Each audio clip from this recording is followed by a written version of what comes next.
Hello, everybody, and welcome to Friends of the Force, a Star Wars podcast. I'm your host, Brad. I'm your host, Sarah. Who would have thunk? I'm here. And on today's episode, we are talking about The Mandalorian, Season 3, Chapters 17 and 18. We are here. We are finally two years later, post the incident of when Grogu left Mando. And now we are back. And Grogu is back with Mando. And things are going good for the crew. And I am back, in parentheses, for the first time covering Mandalorian on Friends of the Force. You did not cover the first two seasons with me. At all. And we had the lovely Tori Fox on for season 2. Mm-hmm. Her and I did the Clan of Two, which everybody should go check out those episodes as well. We interviewed Emily Swallow, Paul Sung-Hyun Lee. Like we did some great stuff that season. And so now we're here, season 3. It's going to be an exciting one. I think there's a lot of promise for this season.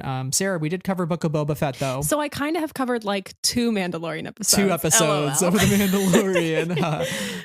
So yeah, that was a good time. You know, Boba Fett had some fun things to offer.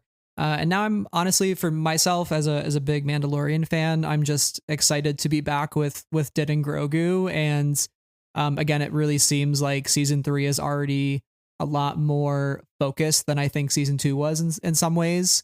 And that is kind of what excites me the most, getting back to sort of like the season 1 roots and what I think made the season 1 so successful. And so I'm really excited. And there's some really interesting things to talk about and some really good Grogu moments as well in these first 2 episodes today. I mean, we could really just not cover anything else except for like spend an hour on cute Grogu moments, you know? Like a top 10 cute Grogu moments with his Watch Mojo. You know, like we could do that because there's always so many cute Grogu moments. Like you really can't deny his power. You know, I know we lived in a world for a while where there was no Grogu merch and we were like, wow, they're missing out. And now we're completely oversaturated with Grogu merch. But the reality is he's darn cute. He really is. I can't resist him. Like every time he's on screen, I tear up a little bit. It's just like a natural instinct at this point. You're like, that's my son. It really is. He really is though. And now he's like starting to talk more. He's walking around. He's doing some pretty cool things. He's zooming around in his little pram. And then he's going to start talking backwards like Yoda. And I'm like, I'm out. He's too grown up now. He's too just grown Yoda. up. Yeah. I guess that's like the big question. I feel like I've been seeing people speculate on Twitter whether he's going to talk in this season or not. And I feel like we're getting closer every day. Pelly's like side eye emoji, you know? That was a good moment. We'll talk more about that as Pelly. well. But yeah. But yeah, if you're wondering, so this is season 3 coverage here on Friends of the Force. And rather than calling this show what we've previously called it in our coverage, we have a brand new name for the series. It's just a theme. And it is. Yeah, it's just a theme. It was just something that we came up with that felt right. And we are going to call this podcast series DJARIN Jargon. And if you're wondering why, it's because we got our boy, Din Djarin. And Star Wars has a lot of jargon in it. It's like a lot of names. You got Mandalore, Mythosaur. That's right. Kryze, Bo-Katan. Like it just sounds ridiculous. Star Wars sounds ridiculous. And the reality sounds like a whole lot of jargon. The reality is also, you know us. We love some similar sounds. You know, we talk about the alliteration a lot. This isn't like a pure alliteration, but it's like in the sound, it's an alliteration. I don't know if that has a word for it, but I don't have it on the top of my head, so don't worry about it. You could say it's jargon. LOL. But yeah, so we're here to call this season DJARIN Jargon, and it's kind of funny because we can barely say it as well. It's a good tongue twister, that's for sure. So we'll be covering each of the 8 episodes. I'm not entirely sure how that's going to look with the schedule ahead because, you know, we have Celebration coming up and there is an episode that week. And there is a 7-hour time difference, I think yeah. from here in the UK. Yeah. So we might not necessarily do like one episode every week. Sarah might not always be here depending on her schedule. There might be some other guests that join us throughout the season. So it's going to be a good time. So strap yourselves in, join us every week. And we're going to talk about the things that we think might not have worked, but hopefully more so than not, we'll talk about the things that we did love and did enjoy and did work and are working. And like I said up front, I do think there is a lot working for the season so far. And I'm really, really stoked about that because I wasn't sure what to expect. So yeah, that's sort of a look ahead. And Sarah, I know you didn't join me for season 1 and 2, but what has your journey been with The Mandalorian thus far? And like coming into season 3, I know you didn't watch season 2 or much of season 2. You're just going to tell the people that.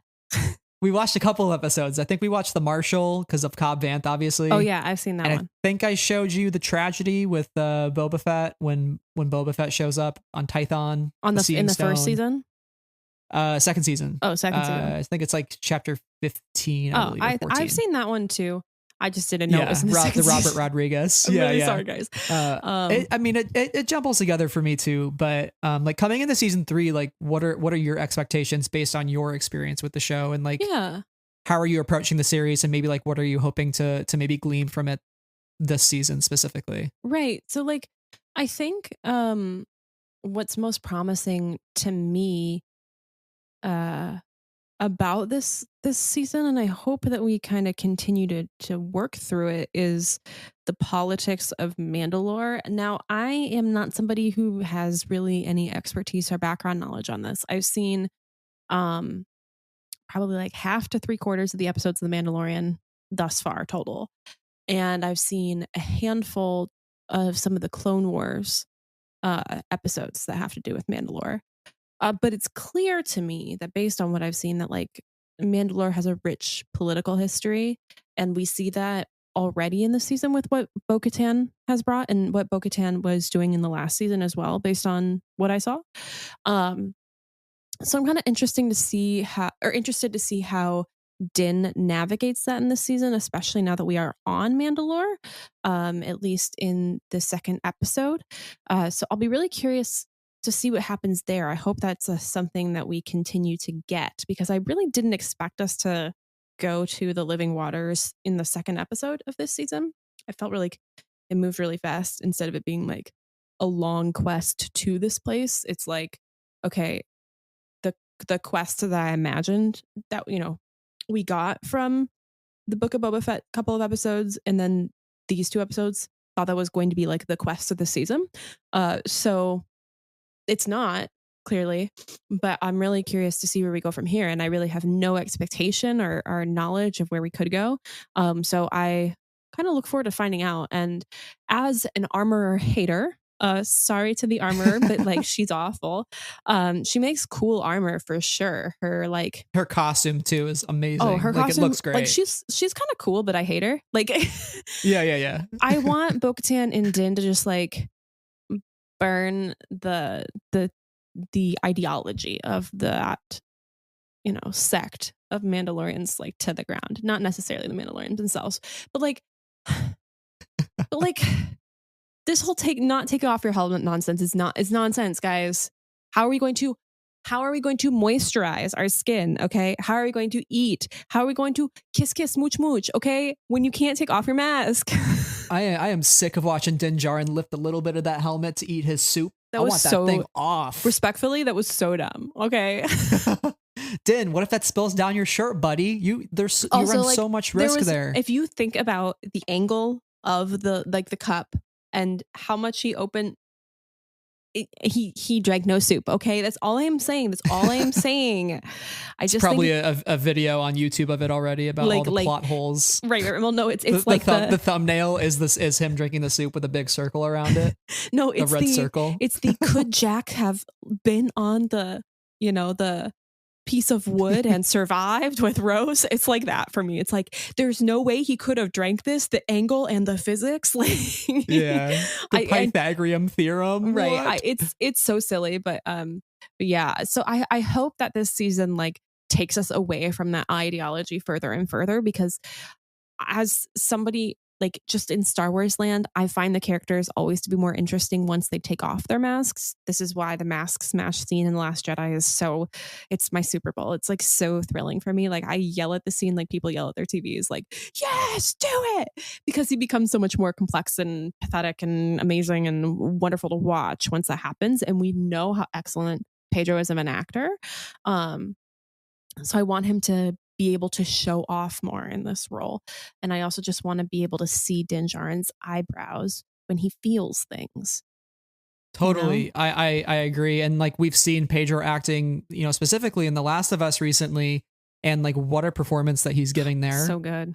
I'm just like, oh, I wish we could like get that out of him in The Mandalorian, because so often he's so stoic behind the mask and you can't read him. You know what we need? Guys, go listen to our Gorgs episode for this year, Golden Gorgs 2023. Go listen to it, because if you have, you'll know what I'm about to say. And what I'm about to say is that he needs to go back to Omera. Okay. Her presence is just a soft, calming presence. She will dull the sharp corners of his, shoulder blades, But we can talk about other candidates, other options in the galaxy. It's a big galaxy out there. We sure will. There are some hot, powerful ladies and gentlemen out in the galaxy. We'll talk. But hey, we can just make this the Din Djarin shipping podcast and just like ship him with a new person each week and talk about the potential. I mean, if you want to do an episode on Din, I'll ship him with anybody. I'll ship him with Cobb Vanth. Exactly. I'll ship him with anybody. The power? Yeah. That's a great ship. That is like probably one of Star Wars' best ships in recent years, I will say. Din and Omera. Din and Boba Fett. Din and Bo-Katan. You know what? I'm here. Why not? Din the sky's and the limit. Not the armor. Okay. Not the armor. We're not doing it. No enemies to lovers, enemies to lovers. No, I'm not. I'm sorry, but it's not happening. The armor is just not good enough for me. She doesn't exist. Who? The armor who? Who? No, but you make some excellent points. I think you hit the nail on the head, and it's interesting to hear like your perspective, just sort of coming into it a little bit like cold turkey in a way. And I think it might. I think it's going to be a really interesting season, because that is the big question of like Din wants to go to the waters, and I guess full spoilers ahead for both these episodes and Obviously. for Book of Boba Fett and previous seasons at this point.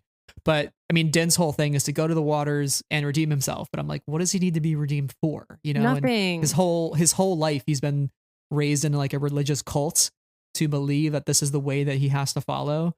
And he is still so brainwashed by that. And so when will he sort of break out of that trance? And I think somebody like Bo-Katan, who is already being prominently featured in the season, with a better wig. With a better wig. First off, Katie Sackhoff looks freaking amazing. When he walked in the Mandalore throne and she had her leg propped up on the throne like Darth Maul, like in the Siege of Mandalore. You guys weren't there. Oh. You guys weren't there, because Brad and I watched the Siege of Mandalore on Zoom, and I just had never, seen it. And I watched it and I was like, holy moly. He's hot. Holy moly, you mean? Holy moly, he's hot.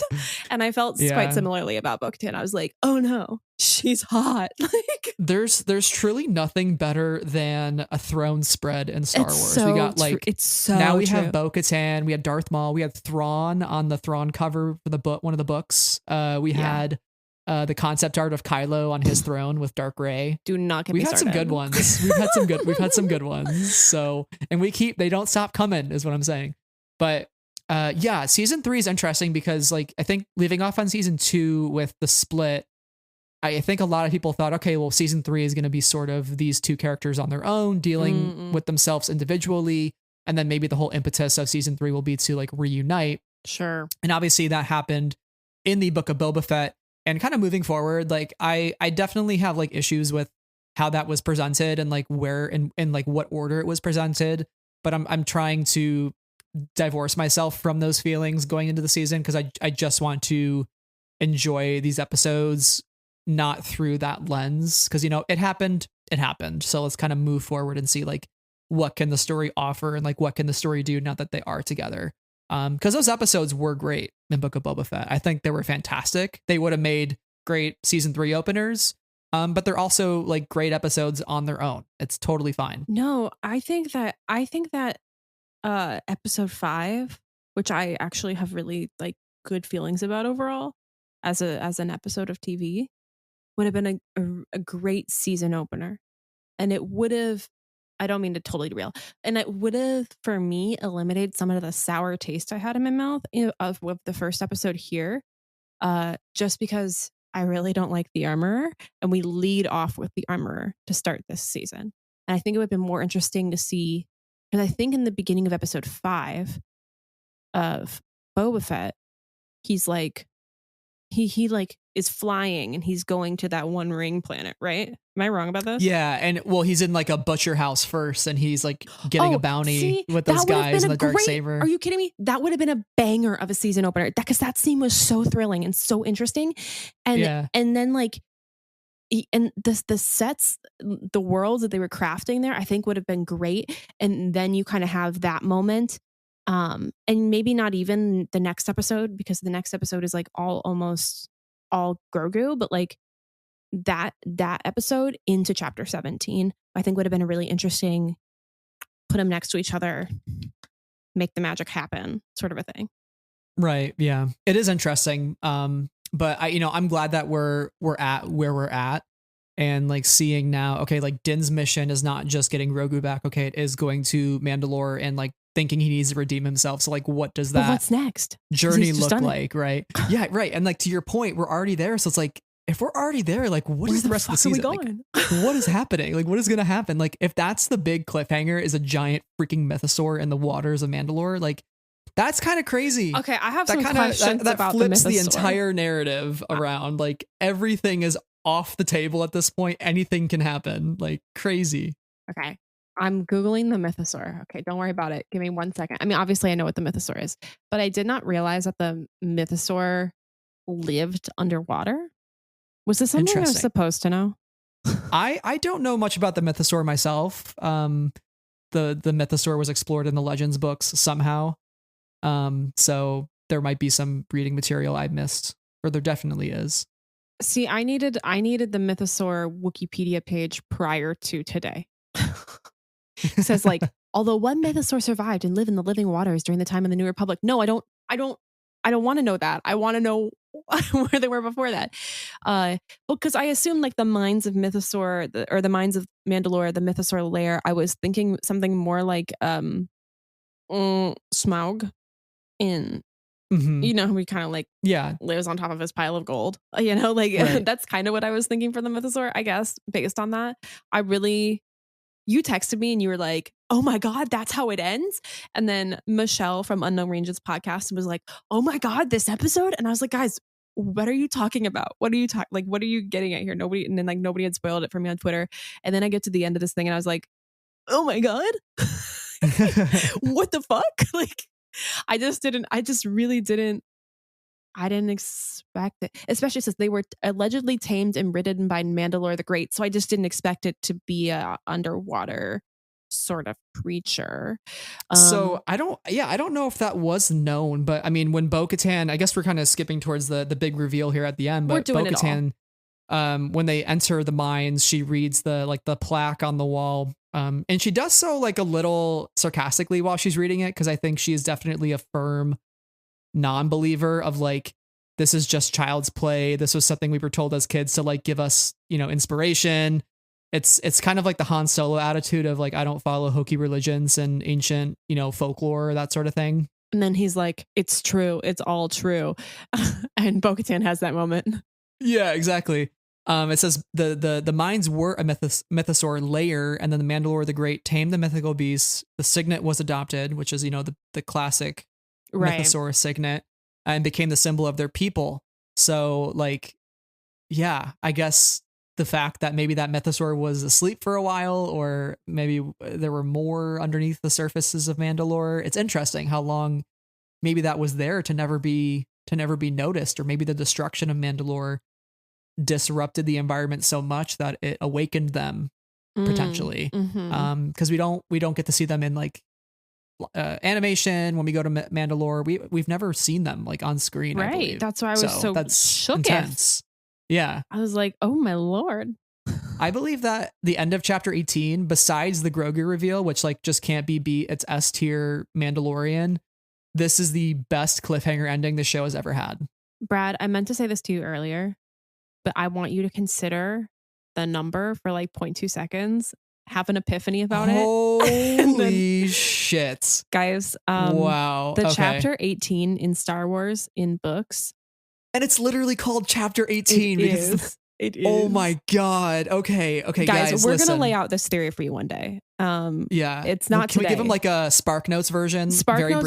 We've read a lot of Star Wars books, and for some reason chapter 18s in Star Wars book often are like the pivotal chapter where everything changes and everything falls apart, and I think we first noticed this with Shadowfall by Alexander Freed, where we were both like, holy, what the frick-frack.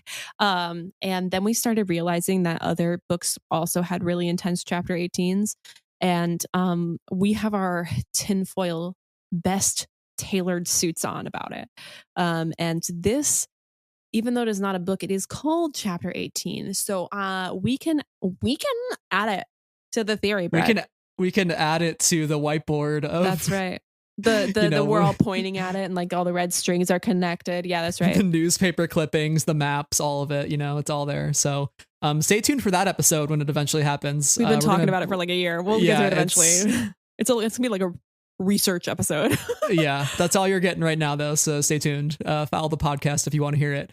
But yeah, wow. This is actually though, like seriously, one of the best endings to an episode because, again, like to your point, it subverts the expectations of the season. It takes what we thought was going to be the whole season long journey and now compresses it to 2 episodes. And it's like, bitch, you thought, right. Guess what? Mm-hmm. This happens.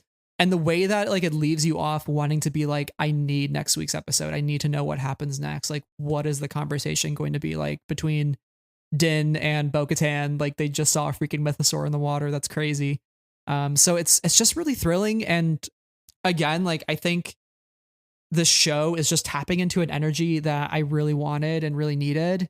And while I do have some criticisms, like I think the writing doesn't always flow as naturally as I would like, and sometimes it feels like people are speaking like robots to each other. Although there are some instances where that's not the case, and I do think some of the dialogue is like very good.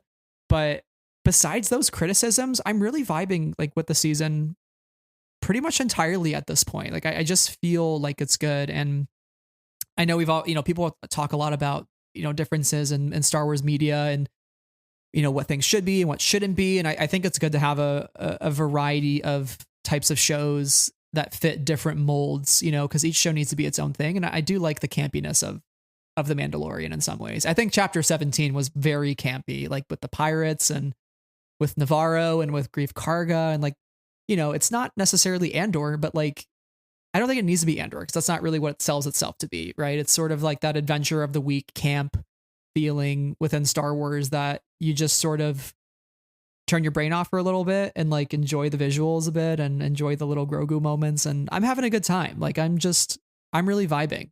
It's a vibe. It's a vibe. I can understand that. I think one thing I want to talk about across these 2 episodes is the creature design. Yes. I mean, this goes into the conversation about the mythosaur, which really blew me away. I was like, oh my God. Okay. So the backstory, guys, is like, I watched like half of the episode over lunch and I had to watch the second half, of course, before we recorded this episode. And Brad was like, I'm happy to like watch a second half with you. And I was just like, I'm so exhausted from work. I need to not exist in the world for a while. So I'm going to respectfully say no, thank you, but I love you. Like I offered, yes. And otherwise I would have, but my brain and my body were just like, okay, and we need to not exist for a while. But I watched it and I was like, okay, I get it. I get why he was saying that because he wanted to see my shooketh face. At the end of the episode. I really wanted to see the reaction to the I'm really mythosaur, sorry. yeah. I'm really sorry I did not do that. That's all right. Yeah. next time. But I was indeed shooketh. But, throughout both of these episodes, we get some pretty interesting looking creatures. And the first one comes at the beginning of chapter 17 when we're getting does our group of Mandalorians who don't take their helmets off and therefore have terrible skin do they have a name, like an official name? So they're called the Children of the Watch. Oh, thank you. According to Bo-Katan. Yeah, because when Bo-Katan first meets Din in season 2, she's like, oh, you're one of them. Like, you're one of the children. Okay, so the Children of the Watch, right? They're kind of like inducting a new member. So I guess the baby children don't wear their helmets until the armor makes them one, and then they put their helmet on, and then the baby child, he's probably like 13, but like has his hair sticking out the bottom. How do they cut their hair? What do they do for their acne? Okay, I just have some skincare and skincare questions. But my point being is that there's a pretty large water monster that comes out and disrupts this ceremony. It looks like a dinosaur lizard kind of a thing, and it's it was giving crocodile vibes. Yes. I heard it was played by Shawn Mendes. You know, Lyle Lyle Crocodile, the movie where he sings as a crocodile. No. Okay, never mind. I really needed you to explain that to me, but I got it now. Niche joke. Hopefully a listener laughed. I really just looked at him in the camera with like the biggest question mark expression on my face. I'm like, Shawn Mendes? I was like, did you say that? Like, I still need to see that movie. It's basically if Paddington were a crocodile. Anyways, and could sing. Anyways. That's good to know. But yeah, big crocodile vibes. That's right. That's what I was going for with dinosaur lizard. So I'm really glad that you got there. It literally does like a barrel roll. It like grabs something and like does the crocodile twist. No, it's kind of terrifying. It totally does. It's like a very large crocodile with like a turtle shell back. And everybody's shooting at it for a while. And I have to say, it looks incredible. It looks really cool. And it's kind of funny to watch a bunch of Mandalorians just like not do very well against this until Din comes in and is like, I'm gonna blast them with my guns, like in my ship, and gets them. And I'm like, you guys are so pathetic, because it was like 20 of them versus one man in the starfighter. Like, LOL. Okay, that was comedy. You guys. Do you have any thoughts about our crocodile lizard with a turtle shell dinosaur back thing? Yeah, creatures. I love that we've had like 2 giant creatures this season thus far, but I think The Mandalorian has done the best job of creatures in all of Star Wars live action TV, because like, we got the crate dragon in season 2, which was just like completely epic. Weird. We got the giant spiders and in season 2. We've gotten some really cool stuff. No, we don't acknowledge the spiders. Sorry. I've never seen the episode. I hate spiders I've only seen screenshots of what they look like, and I refuse to watch it. I'm like, I genuinely don't know what the plot of that episode is at all. Like the knobby whites, it's actually terrifying. As an arachnophobe, I woke up that morning and my day started with violence. Let me just say, the crate dragon. You're right. The crate dragon is really cool. Yeah, the creature design's always on point, and even seeing the Pirate King Gorian shard. Oh my gosh, he was at the end of this episode. So, listen, I would become a pirate. I would join his crew. Like, he seems like a pretty cool looking guy, and he's like basically if Swamp Thing were in Star Wars. Exactly. Like, it felt like It felt like if you took a comic book villain like out of the comic book and put him in Star Trek, that's what it would be. Yes. Like, that's the vibe I got. Okay. And not in a bad way. I was like, oh my God, he's really green. He's really green. And I thought he looked so funny. But yeah, like the creature design there was obviously like really strongly conceptualized, and I have a lot of respect for that, even if I am completely unsettled by how green he is. But then like in season 2, in episode 2, episode 18, guys, I'm not going to do a good job of this. Okay. It's confusing for my brain. I'm taking a break. It won't. Okay. Then we have, I don't even know. It just says the creature growls, but they're on 2 feet, and they're like, what is the name of the mythological creature? Oh, they're like Bigfoots with scales down their back, or like, yeah, they're called Alamites. Alamites. See, you have all the details that I don't have, and I just like explain things really weirdly. This is what we come to the podcast for, guys. I just explain things nonsensically, and then Brad tells me very concisely what the thing actually is. But like, there is another creature. Then of course we have the crate dragon, and then we have, what do you call him? I call him if Grievous were in hell. Hell Grievous. Hell Grievous. I honestly for a moment was like, did Grievous live? Is this Grievous? Like, I don't know what's going on here. It feels like it walked out. It's like, to me, because we're underground, I'm gonna mention something again, and you're just gonna be like, I can't believe you're bringing this up on the podcast. I'm here for nonsensical references. Okay, it's giving me like City of Ember plus Matrix plus Avatar, like the face changing. I can't remember the name of it. Guys, Yeah. I'm really not good on any details or any names. There's nothing in my brain except BTS right now. I'm so sorry. But if you put that all like into General Grievous, that's the vibe I'm getting from this scene in this episode. Thank you. That was like one of the wildest things I've seen in Star Wars, honestly. When that thing came out of the ground and just like took over Din and like injected him immediately with a sharp needle and like it starts draining his blood out. And I also just did not expect that like spindly like creature to just come out of that machine with the moving eye. But it was so fascinating. It was just so fascinating to look at and also terrifying. I just am impressed. And I think I believe Phil Tippett was credited in this episode for chapter 18. I don't know like what capacity. I think it might have been like a visual effects supervisor or something, but I wouldn't be surprised if he was working on some sort of like puppeteering or something for this. So I just don't know like how much was visual or how much was like VFX versus like a puppet sort of thing.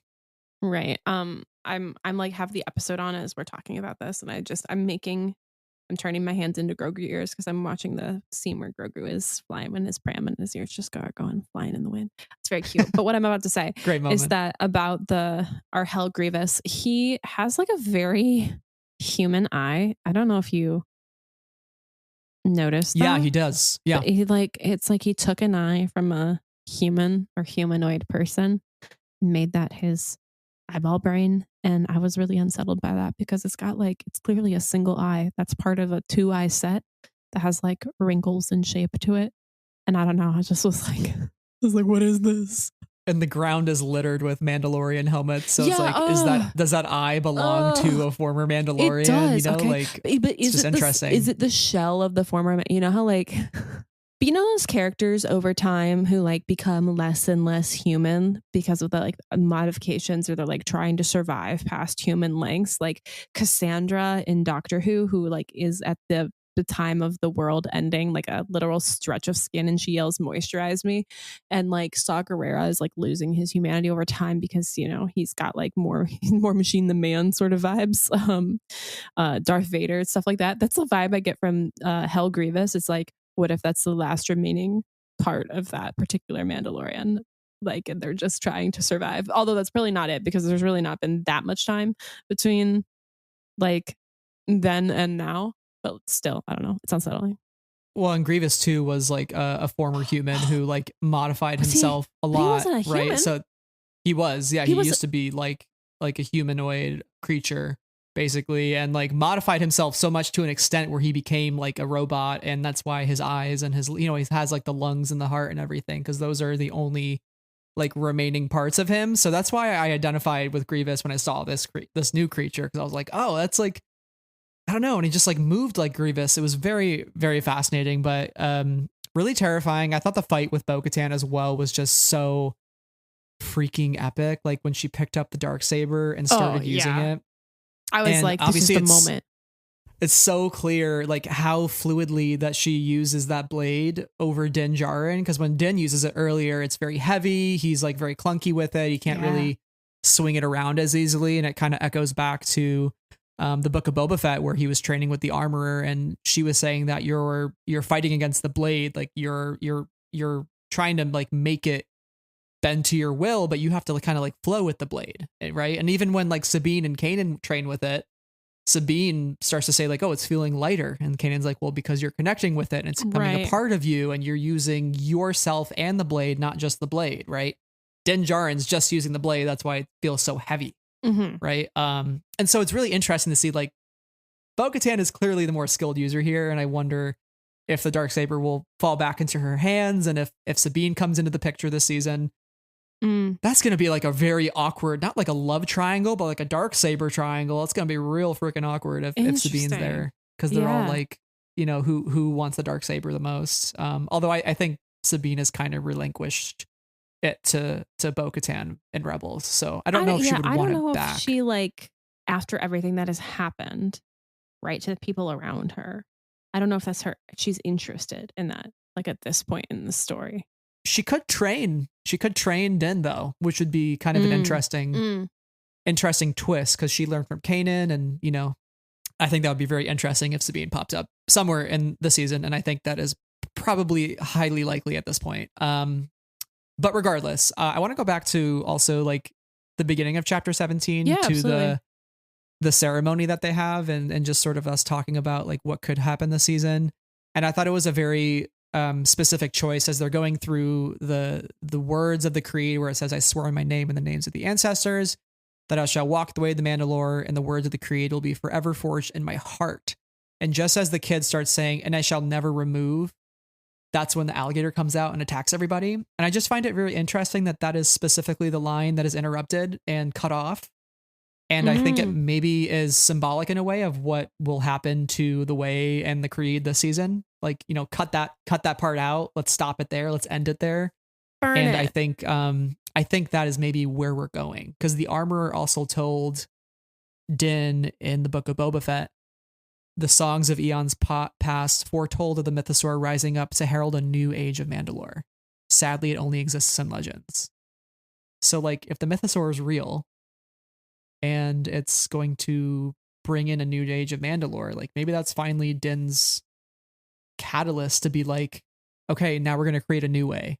Like no more helmets on, like no more following the specific creed. Like maybe things get shaken up in a whole new way because of the mythosaur. And I just thought that was maybe a little bit of subtext happening there, that specific line getting interrupted. I think that's definitely a sense of foreshadowing here. And but I don't think that like Din is going to willingly change. There will be resistance from him for sure. Like he needs to snap out of it. It's because you can tell the way he's still speaking and the way he's still moving and the way that he feels despite everything that's gone on with the armorer and what she has said to him, that he like really feels the need to go to the living waters. And I think that like he's going to need other people to continue to push at him in order to like try and work through and shed some of that like religious trauma that he has from the Children of the Watch. And I think like Bo-Katan is somebody who can push him in that way, because they're different, but they have a lot. I mean, they do have similarities. They have commonalities that they can rely back on. And now they have this one moment as well of both seeing the mythosaur and how that affects the pair of them. I think will be really interesting. And I think could breed positive conflict, if that makes sense. Yeah. I gotta say too, shout out to the N1 Naboo starfighter. You will always be sexy. I love you. She is, as much as, I mean, I think it's ridiculous that they blew up the Razor Crest. Different story for different day. But like, as much as I'm like, really, the Naboo starfighter of all things you could bring back, I am like, man, she's hot. That's one hell of a ship. She's shiny. She's pretty. I've seen her in real life. She's gorgeous. Little Grogu in the little astromech pod. Just go tap, tap, tappy, tap. That's some cute shit. They knew what they were doing there. And I can't even be all that upset about it. So you know what? You got me. We got to see the full Razor Crest at the Mandalorian exhibit at Celebration. That was it's so amazing. Cool. That was like one of the coolest things I've ever done. That was so fun to walk through that together. You got your picture with Chrysanthemum. That's all that mattered. That was the impetus for me being like, screw all my Sunday plans. Yeah, I'll go to this exhibit for you, Brad. Like that was honestly like the most right choice we could have made maybe the entire weekend, because oh my God, that exhibit was so cool. And we got to see, like all of the props and costumes and masks and the mechanisms of these characters. Like what a cool thing. I hope they do more with those things. Like I hope they show up in other places or tour that exhibit, because seeing some of the creature designs and the props really gave me a greater appreciation for the way that they were designing this world. And it's cool to see like the N1 starfighter, back in the story, like back. It's cool to see it in person, and then it's cool once you've seen it in person to see it back in the context of the story. Yeah, I loved watching it swoop in and kill the crocodile, and the moment where he lands and it's like just the Mandalorian. I wonder for a viewer who didn't watch the Book of Boba Fett is like, oh yeah, he's missing the kid. And then Grogu pops out of the cockpit. when I watched it on my second viewing, part of me was like, you know what? I kind of like the chaos of that reveal where Grogu just pops up in the back and is like, hey, I'm back. You know, it's just so kind of just funny of like, okay, yeah, I guess he's back in the mix. And yeah, my whatever. God, he is so cute. He's got his ears like up and his hand like up. He's like, hey guys. Oh God, it's adorable.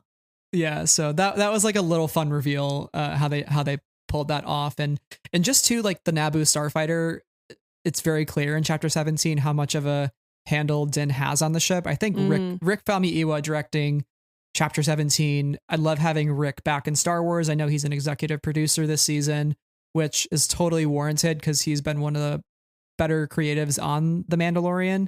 And he directed the hell out of that action sequence at the end, the way that the N1 like swoops in and out of the asteroids and kind of has that moment of pause before the explosion and the reveal and the cue of the music of the Mandalorian theme. And that was just so cleverly crafted. And every time I watch it, I have a smile on my face and I tear up a little bit because I'm like, this is just so good. This is just like Din showing off his mastery and like Grogu's in the front seat being like, yay, you know, like, yeah. My dad's killing people. Yay, he's killing pirates. I love it. You know, he's like, never trust a pirate, kid. You know, it's just so good. It's good freaking Star Wars, man. I love it.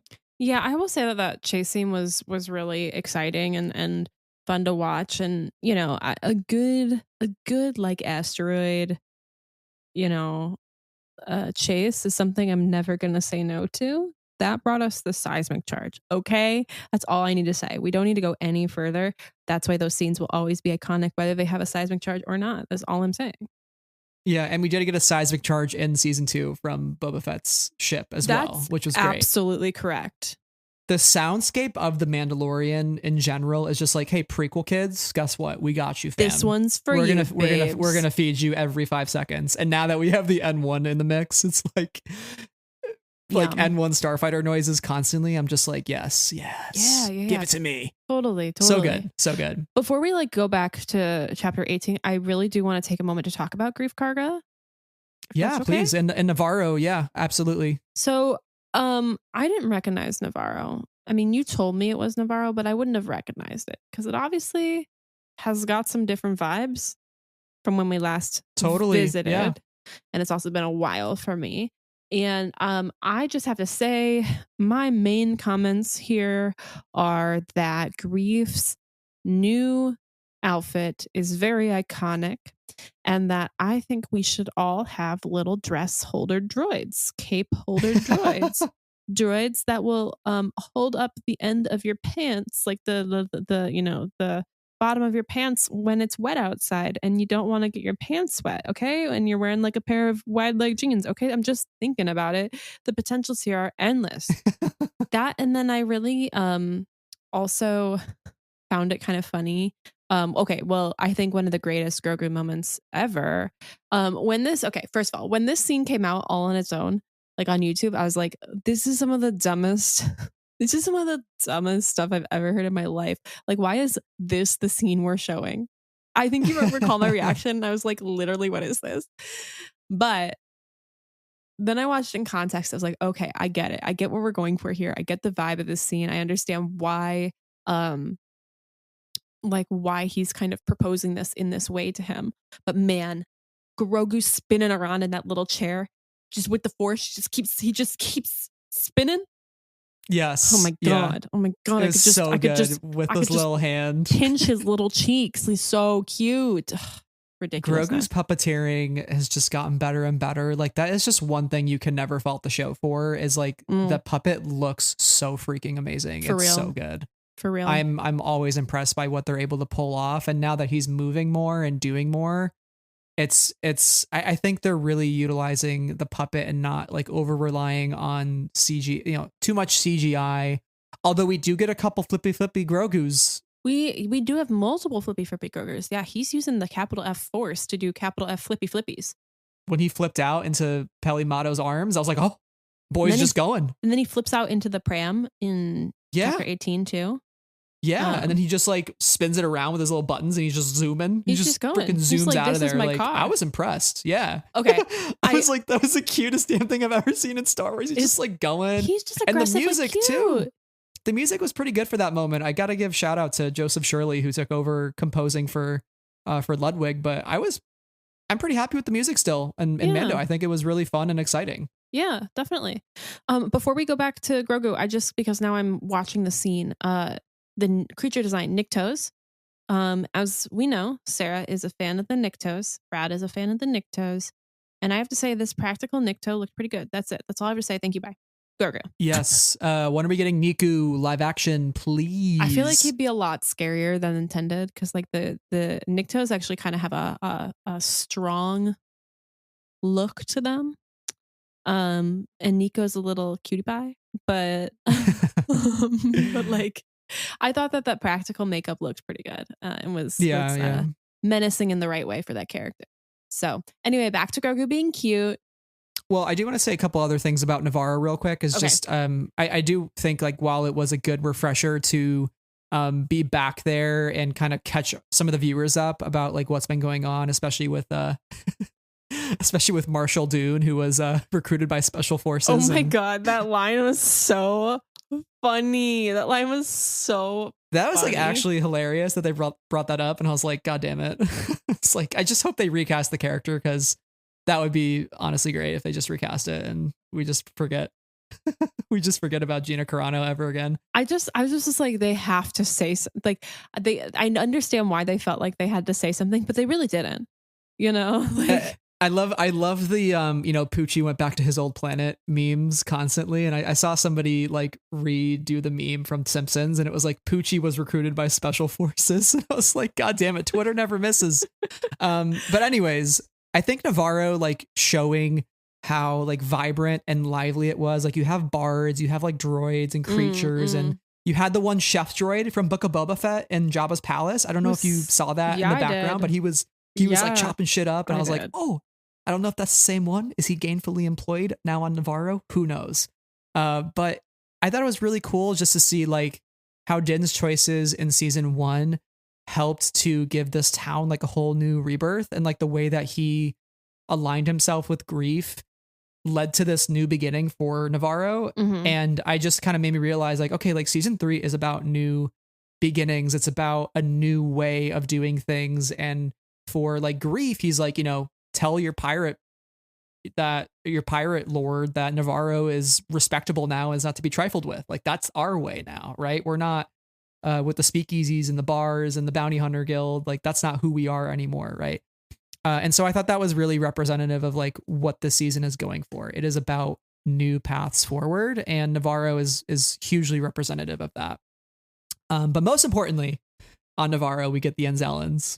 And we get IG-11. I gotta be real with you. I had completely forgotten about them between that last week and this week, because I felt like this week's episode was so much good stuff. Yeah. But oh my God, when Grogu is like just gonna squeeze the ever living shit out of that Anzellan, it was the funniest thing I'd ever seen in my life. Oh my gosh. Did I groan when they showed up? Well, yes. Okay. Yes. But was I immediately endeared? Also, yes. I was like, they're just so small. Them. They're literally just okay. In that moment when grief, like it's okay. So you're like watching them. You're watching the Anzellans, and then it shoots to a shot of Grief, who is now on his hands and knees with his like face turned into the their little like workshop, and then it cuts immediately to a shot of Din sitting cross-legged, like cramped in this little workshop. That's comedy. That's comedy. Yeah, and they're like translating back and forth, and Din's like, I got it. Like that was actually really worked for me, honestly. So good. And I also love that Shirley Henderson came back to voice the Anzellans. Like she voiced Babu Frick in The Rise of Skywalker, so she was back. And I love that. But I love like bad baby. He's like, sorry, he's young. Like, excuse him. I mean, that was a literal absurdity, but like it was pretty funny. Not as absurd as like Mando tossing Grogu through the air into Grief Karga's arms when IG-11 tried killing him again. Like what was going on in there? I do wonder like what the whole IG-11 plot line's gonna gonna turn out to be, but I think we'll come back to that eventually because we have to come back to that, or else like chapter 17 was kind of like, what's the point? So I think that will be later in the season. Right, because why did we go back to Navarro at all if this plot line isn't going to go anywhere? Like, why bring that character back up at all? Yeah, I think we'll come back to a revived IG-11. I'll be happy about that because I love that character, and like he's kind of like Grogu's uncle, you know? He is Grogu's uncle in a way, you know. Like I will never forget zooming through town, and he's in the little basket. Anyways, that's kind of all I had for chapter 17. I know we talked a little bit about the mythosaur at the beginning of the episode, and quite a bit. Did you have any other thoughts on chapter 17 before we kind of wrap up our thoughts on chapter 18? No. Outside of mythosaur talk? No more thoughts on chapter 17. I've exhausted all of my thoughts. Great. Chapter 18. Yes. Being back on Tatooine, Bo-Katan hot. Yes. Yeah. Absolutely. She has. I can't speak on the podcast, or I will be banned on all platforms. I love being back with Peli Motto. I think Amy Sedaris is like one of the most authentic characters in the show. She is somebody that I feel like is like so real. You know, like I think when I talk about sometimes the dialogue is tilted, Amy Sedaris without a doubt always delivers nails it. Yeah. Every single time, and she is such a great addition to the show. She's hilarious. I love her being, again, like the aunt to Grogu. We have IG-11 is the uncle. She's the aunt. Din's the father. I don't know what Bo-Katan's going to turn out to be because she has some fun banter with Grogu. Like, you know, what are you looking at, kid? You know, she's got some fun stuff going on there. I will say about Tatooine and Peli Motto, like I love she's like to the like earlier in the episode before we get to Din and Grogu showing up, we're kind of like setting up the moment on Tatooine, and she's like, and you got me working on the Boonta. This is a major holiday. I had big plans. Do you think that's always been a holiday, or did it become a holiday like after Anakin won, and that like it became a bigger deal because he was a freed slave, and like then it like marked a huge that's a great point shift for the race? Maybe, I don't know. I think it's always been a holiday because like the people always came out for it. You mean the Q-tips in the crowd, like the thousands upon thousands of Q-tips in the crowd? That's absolutely right. I mean, it's a big holiday for Q-tips. Yeah. Very niche making of joke there for anybody who got that. Phantom Menace. Wow, you saying that makes me want to break open my archives book again. Yeah, it's so precious. Sure there's a picture of the Q-tips in there. There's got to be, but it's so precious to me that it stays. This is so bad. Like I don't have like a place for it. It's a foot long. Or it's like a 1.5 feet long by a foot tall, and it weighs 16 pounds. Like it's a giant book that you can't put it anywhere. And so I have it in its box on top of my bookshelf, but it's wider than my bookshelf. So it like sticks out a bit. I have to get it down from the bottom or from the top of the bookshelf in order to crack it open and find the Q-tips. Anyways. But yeah, it was a nice Boonta Eve shout out there. I love that so much. I love Tatooine, Boonta Eve. Is it me, or is Grogu looking like really extra cute in this episode? I mean, like 100%. His mouth is looking extra adorbs. Extra teethy. I don't know. Maybe it's because I haven't watched all the episodes of The Mandalorian. I don't follow, Grogu content as so closely as others, but like, man, sorry, I'm just playing the episode in the background on silent as we record this. And so I'm like catching scenes as we watch, and I'm like, dang, he's just really cute. When he was zooming and the ears were flapping, I was like crying. I was like, this is amazing. This is the greatest Star Wars. I was like, this is so good. Cute.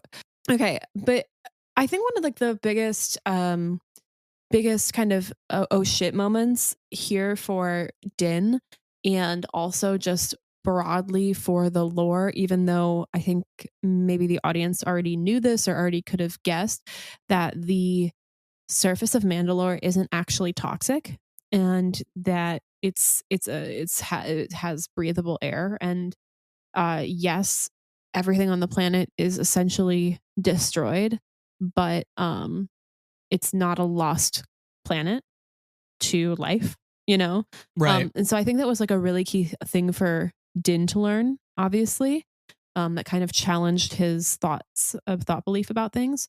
But I think that also kind of changes the landscape for what's possible for Mandalore in the future, which I thought was interesting.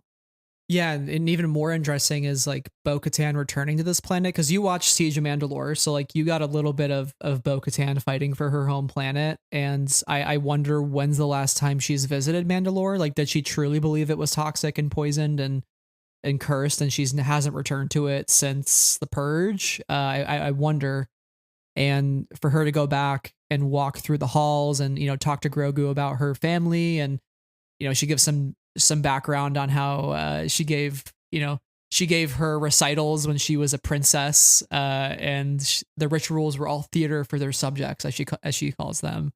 So interesting. And she says such a heartwarming spectacle, like very sarcastically, like she was not clearly about the royalty of it all, and that's why she split off with Death Watch, right, while her sister ruled, right? And so I love like filling in some of those details, and learning more about her history through these conversations. But yeah, I wonder what is possible for Mandalore at this point. Like, will it rise? And I think that's the bigger question of the season potentially, is like, with the mythosaur, what is going to be possible for this planet? Like, will it reunite all of the factions that have splintered? Because that's so prominently talked about, is like, Bo-Katan's not the villain here. We thought she might be the villain of season 3, but she's not.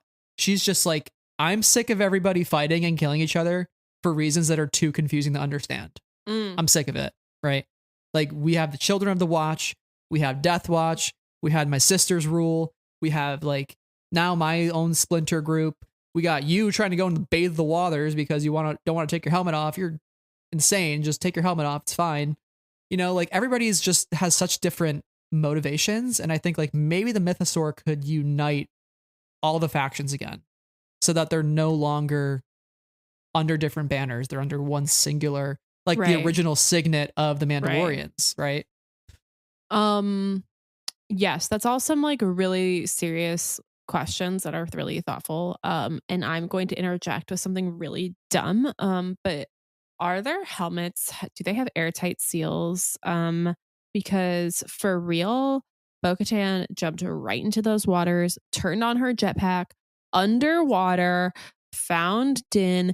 They both came up for air, and yet Din did not take off his helmet. Okay, I have questions. Din's committed. He's a committed man. It's ridiculous. But also, the helmet does have a compression or pressurized setting. I guess that would make like when sense, he walked out of the ship and he like. Remember when that was actually really cool when he walked out of the ship and you could like hear him breathing like Darth Vader almost when he's on the surface. Yeah. Yeah, that was cool. Yeah. Okay. Cool I didn't even think about that. That makes sense. I didn't know that until this episode that the helmets could do that. So you know when you like wear a wetsuit and then you're like out of the water and then you're like, oh, I have to get this thing off of me, and you're like peeling it off of you, and they have wet socks and they're okay with that. Wet armor too. I just have questions about how they survive with wet socks and like with wet hair, but they're not going to, dry it because they're not going to take off their helmets. Star Wars is ruined because Din Djarin did not bring a swimsuit to the waters beneath the Mines of Mandalore. He literally went in his entire armor. Like, what a choice, bro. I mean, I know this is like really unimportant, like truly unimportant, nonsensical commentary from Sarah, but like, this is what I'm thinking about. Like, he's damp. Elzar Man would have had his pants off in seconds. You had. Why do you feel the need to bring up Elzar Man's pantsless self whenever you can? I don't understand. Because it's like literally the greatest thing. We literally had a pantsless Jedi. Straight up fact, canon. I mean, like, it's it fact, happened. but like, you have to bring it up everywhere. It's very funny. It's just great. He's my favorite chaotic man. And then I have to think about it again, and then I get a little bit shy about it. Anyway. Speaking of shy, you're not the only person that's shy. R5 is a very shy droid. He's very scared to go to Mandalore. He's quivering in his boots. Wow, you really, I'm so proud of you for finding a transition. I feel for the little guy. We know he's got a bad motivator. Like, that's is the true. Droid. That's the droid. Can you believe? I didn't even know that. I didn't even think about that until literally just now. See, this is why I need you. I don't bring any thoughts to anything anymore. This is why I need you to provide me with thoughts and connection. Can you believe that in an alternate reality, had R5 been the droid that Luke Skywalker chose, None of this shit. Din Djarin would have never had a chance to go to Mandalore, or would Din Djarin have had R2D2 out of Mandalore? Interesting. Interesting. What if? Let's ask that question. But I did like R5. I thought he was fun. I thought it was nice that he finally got a cleanup, and he had a little bit of a heroic moment. You know, like we've always thought badly of him. But we did find out he fought in the rebellion. According to Pelimato, she mentioned that he was a rebellion fighter. So he's a real hero, and we just it was just right under our noses the whole time. I love when Grogu jumped in the cockpit and he like starts pointing to the screen to R5, and R5's like, "Got you, boy. I got you. We're going. We're getting out of here." Speaking of that, when Grogu comes to Bo-Katan's castle, and Bo-Katan is like, "Ugh, I just want to be left alone." She's like, "I don't want to talk to this weirdo again. He's so annoying. I'm gonna go deal with him." And she's like, "I thought I told you not to come back." And then like the thing opens and she's like, "OMG, baby, where's your dad? Like, is he okay? He's not okay. Why are you here? Oh my God, let's go get him." Like, I know Bo-Katan used to be a terrorist and she's got a lot of bad bones in her body, but I don't think she could hurt Grogu. And I hope I'm not proven wrong ever. No, she's not gonna hurt Grogu. I don't Maybe think these so. are the famous last words that you can like insert into the clip of, you know, like episode whatever when that happens, and when she just kills Grogu. Right. And you just be like, "Sarah, remember when you said this?" And then you like hit the play button. It's like, "She would never hurt Grogu." And I'd be like, "I was," and then I can be like, "I was wrong." But no, I don't think she's gonna hurt Grogu. No. I do love Grogu in the cockpit though. I thought I saw a funny meme on Twitter where it was like him sitting in the cockpit and there was like a sign on the window that said like, "Don't worry, the AC is on. He's listening to his favorite music." Yeah, pretty much. It's like, no, he's 50. Don't worry about it. He's a legal adult. But also too, one last thought here before we start to wrap up shortly, but we haven't talked about some of their travels in the cockpit in space. I love how cute. Grogu's able to move from the back seat to like the front seat and like cuddle up in his arms. I was like, of course that doesn't built make any into the ship. sense. But I really loved the moment. I thought it was really touching when Din was like, you know, "Hey, I grew up on that moon," and Grogu's kind of like looking around and he's so like amazed at everything. He's like showing where he grew up to his little kid. Like that's so wholesome. But we cannot forget to mention Chapter 17, while they're in hyperspace, there are freaking Purgle, a lot of Purgle. Oh my God. Flying through space, and Grogu is looking at them. I missed this on the first watch, so let me go back in the episode. I saw the best fan art, and I cannot remember who posted it, but it was somebody that was like, it was like Grogu in the cockpit, and then it was like Ezra with a beard and like Thrawn like hanging on by one hand, and Ezra's like, "Cowabunga, dude." He was like waving the Grogu, and it was like, this is canon. Hold on, let me watch. We're watching the scene. I'm gonna catch it for the first time, maybe. So I wonder if it, like that is trying to like set up maybe an Ezra Thrawn sort of thing. Guys, I saw the Purgle. I don't know. I wasn't paying attention last time, but I saw it this time, guys. We're catching this in real time with Sarah. I'm really sorry to interrupt you, Brad, but like I see they made this scene so long, and I think like by like second 20, I was like, okay, guys, I'm checking out. Like this is a long scene, and for what? And it's for the Purgle, and it's definitely a connection to other things for sure. Anyway, go ahead. I wonder how the Purgle will fit into all of it. Yeah. Oh gosh. I'm convinced Ezra Bridger's writing one of those as we speak. He's just got like a specific ones. Yeah, he's got like a little like a rain on it, like a Santa Claus, and he's just like riding the Purgle, like throwing out gifts to people with Thrawn for Christmas. Right, because they're besties now. They probably are. I'd be surprised if they weren't. They had a couple marshmallows around the fire every now and then. I bet. Like maybe they have to share a tent, and like, you know, just because they only have one tent, and it's just like the single tent trope for Thrawn and Ezra. But it's not like a romantic thing. It's just like you know, like the two opposites that are like, we refuse to get along, and then they're like, I guess we have to make this fire together, you know. Well, that's like what happened with Callus and Zeb, right? Yeah, I mean, they got stuck in the cave together, and then they became besties. But they're married. Yeah. So obviously. I mean, Kaliseb, they're obviously married. Okay, don't worry about it. Yeah. But I can't believe we talked about like how cool the creature designs were and we forgot to mention the freaking Purgle. It's because like, come I on. didn't catch it on the first watch. Yeah. That's why.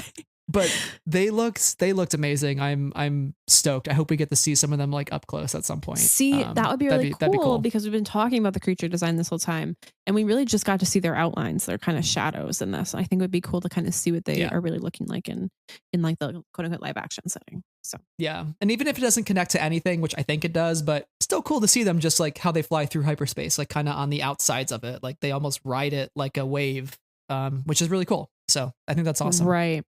And like Purgles were so important to like hyperspace travel. It's like why it exists. Right. It's because like I don't know what they did to the Purgles. Did they milk them like cows to get hyperspace juice? I don't know. I don't like that thought. So we're going to pretend you didn't say that. Anyway, do we have any other thoughts on these episodes before we like end it? Because I think I'm just going to have to go like, I think I need to like get off of here and just like pretend we did not have this conversation. I'm just gonna cut. I'm gonna cut it. No, you should cut keep the Purgle juice out. You should really just keep this whole thing in. Not the Purgle milk. You should really just keep this whole thing in. This just a little bit of chaos for the evening. You know. Oh man, yes. For those of you who stayed an hour and 10 minutes into this episode, you get a little chaos as a little treat. You know what I said? I said, Brad, let's do an hour on this one, but we've hit the hour mark, and then we just dived off the cliff. You know. Yeah. I guess my last question to you, Sarah, is like, do you have any hopes for the season? I know we talked about like what your expectations going into it were, but is there anything that like for you as a fan who is casually enjoying the season currently that you think would be like a spectacle or like something that would really like pique your interest a lot and like be like, oh shit, I'm on board, I'm on it. You ready to know my very serious answer? Yes. Smooches. Okay. Who are you shipping? Who do you want smooches with? I don't even care. I don't discriminate with the smooches. I just think there should be more smooching in the Mandalorian. I go back to episode 4 when Omer was about to take off that helmet. Okay. They were going to smooch and he was like, oh, totally. No smooching. And I think Din needs a kiss. I think he needs to feel that with another person. That's just my hot take. I don't really, lots of things can happen in the show, but what would really have me on board is if Din got a kiss or if anybody else got a kiss. People deserve kisses. We keep asking like what's going to make Din change, and maybe he just needs a little kiss. He's never kissed anybody. Smooch. He's literally never kissed a single person. Yeah, in his life. we hit the hour mark, and I just was like, what does the show need? Kissing. I would like a romance. I didn't think I'd be doing this, but I'm kind of already shipping Bo-Katan and Din a little bit. Ooh. A little bit, yeah. It'd be very, very interesting. There's something going on there. She's like, I rescued you again, you know, like. Well, there's also I rescued you from the thing. When he's like reciting the creed, when she's getting a bit emotional, like things are happening for her, and that moment may have not been in relation to Din himself, but just kind of her remembering that memory and her remembering her life before and those sorts of things. But like there's some sort of connection between them that is undeniable in the ways that they're similar and in the ways that they're different. But I think that Bo-Katan looks at Din a little bit every once in a while, especially in the end of this episode, and was like, I can save him. You know, like anyway. Yeah. Anyways, I think that's the end of this episode. Big shout out to as well to Rachel Morrison, who directed Chapter 18, which was a banger. Yeah. Her directorial debut in Star Wars. Very exciting for her. Love that we get to add her alongside some other great women who have directed Star Wars. So very exciting.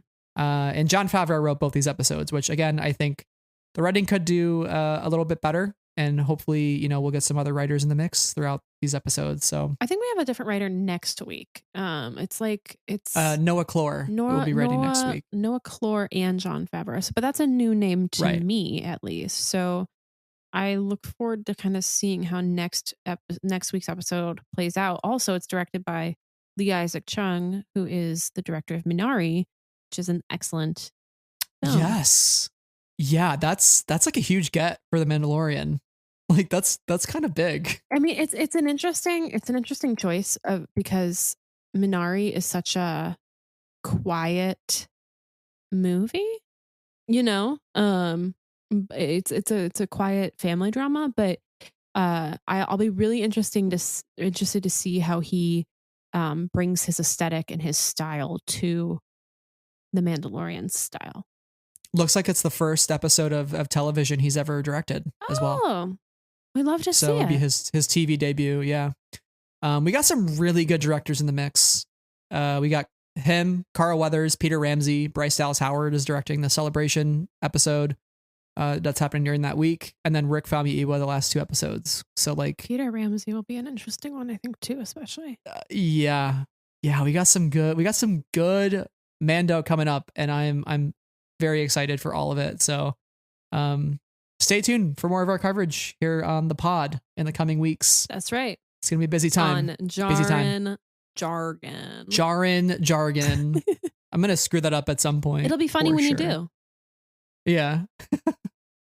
I can't wait for next week, though. I'm so happy to have the Mandalorian back in my life, and I can watch little Grogu every Wednesday morning, be all cute and stuff, start my day. So what a treat.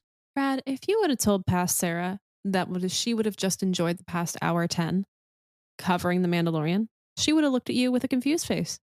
But I just had a great time on this conversation. Look at us. Who would have thought? Who would have thought? Thanks for having me on the Mando pod, Brad. The Mando energy is good. We're getting fresh vibes this season. We're getting some new talents in the mix, and I think when you switch up the talent pool for the show, that's when it's at its best. When you get people like Deborah Chow and Bryce Dallas Howard and Taika, like those are some of the hard hitting episodes, and we're getting that again with new people.